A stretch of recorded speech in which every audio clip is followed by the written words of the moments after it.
The world's first clinical trial is recorded in the book of Daniel in the Bible.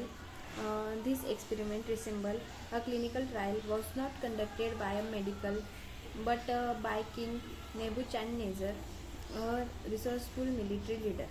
During his rule in Babylon, Nebuchadnezzar ordered his people to eat only meat and drink only wine, a diet he believed would keep them in sound physical condition.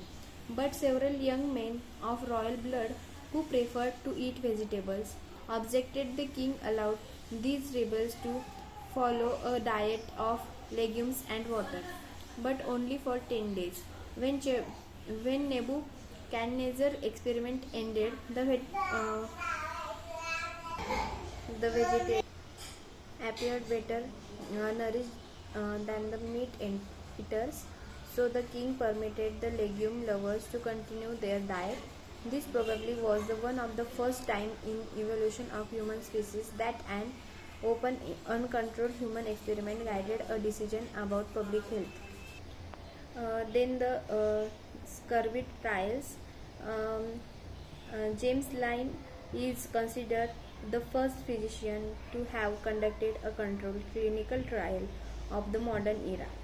Dr. Lynn, um, who is working as a surgeon on a ship, was appalled by the high mortality of scurvy amongst the sailors. He planned a comparative trial of the most promising cure for the scurvy. His vivid description of the trial covers the essential elements of the control trial. Line describes he selected 12 patients in the scurvy on the board, the Salisbury at the sea. Their cases were as similar as he could have them. They all in general had putrid gums, the spot and the lassitude with weakness of the knee. They lay together in one place, being a proper apartment for the sick in the forehold, and had one diet common to all. Have water gruel sweetened with sugar in the morning, fresh mutton broth oftentimes for dinner, at other times light puddings, boiled biscuit with sugar, etc.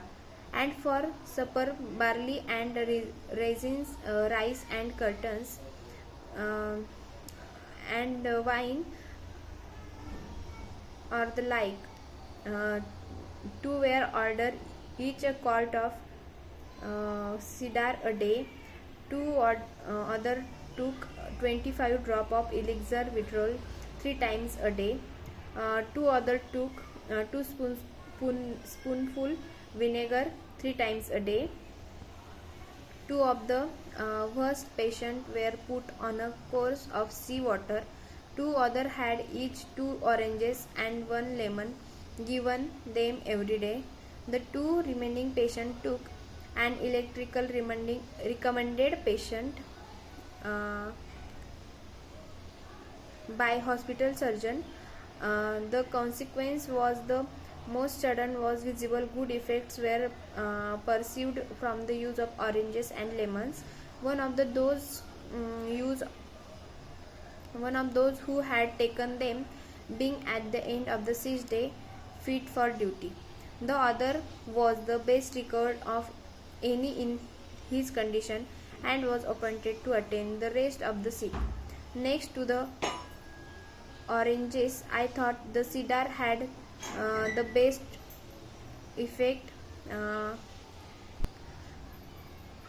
It is a treatise on scurvy published in 1753.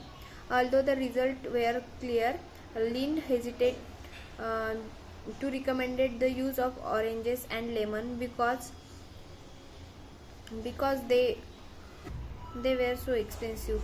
It was nearly 50 years before the eventually made lemon juice a compulsory part of the seafarers' diet, and this was replaced by lime juice because it was cheaper.